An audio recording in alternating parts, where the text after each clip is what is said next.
planet is dying.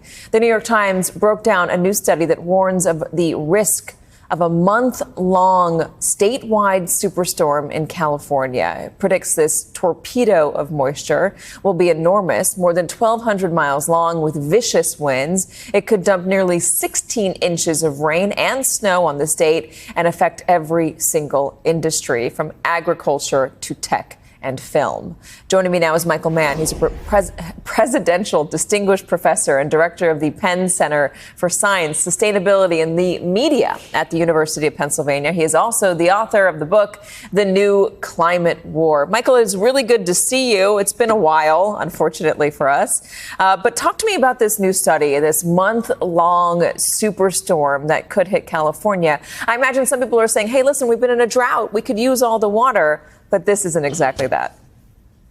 Yeah. Hi, Katy. It's good to be with you. And this latest study is just a reminder that we are starting to see an array of consequences when it comes to the climate crisis. And in many cases, as we've seen out west this summer with the ongoing drought, the water shortages that they're suffering there, sometimes there's too little water and sometimes there's too much. We see extremes at both ends of the scale with the warming of the planet. And so while we are likely to see drier summers in the western U.S. and elsewhere in the subtropics of the world, when those rains do come in California and other regions in the middle latitudes, when those winter rains come, those winter storms come, they bring with them more moisture. The planet is warmer, the oceans are warmer, they put more moisture into the atmosphere, so those storms have more moisture in them. Moisture that's available to turn into flooding rains along the California coast and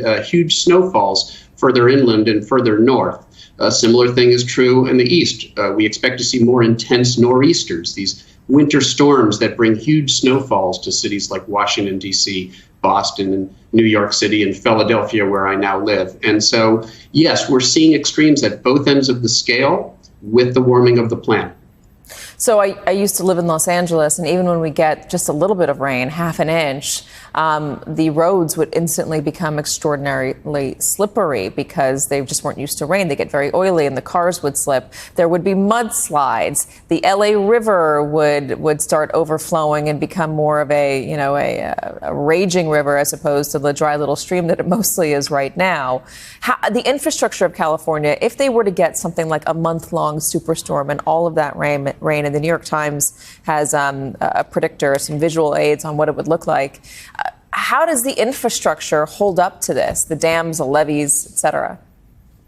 Yeah, I mean, it's a real threat because, California, especially during El Nino years, back in 1998, I was at the annual conference of the American Geophysical Union in December, and it was one of the wettest winters that they have seen in Northern California, in part because of El Nino and the way that moves the jet stream into a position where it just brings those storms to California one after the next. That's a very rare event. We've seen that happen in extreme years. And what this study is showing is these sorts of events could become commonplace. Those trains of storm after storm, sometimes called the Pineapple Express, all of this moist air from the south coming into California, coming into the West Coast in the form of these incessant cyclones, these strong storms that bring with them flooding rains. And we've seen one of the threats of climate change that is now impacting California and other regions where those dry summers, those hot summers, you get the wildfires, the vegetation gets destroyed, and that destabilizes the topsoil. And so when those flooding winter rains do come, you get those catastrophic mudslides.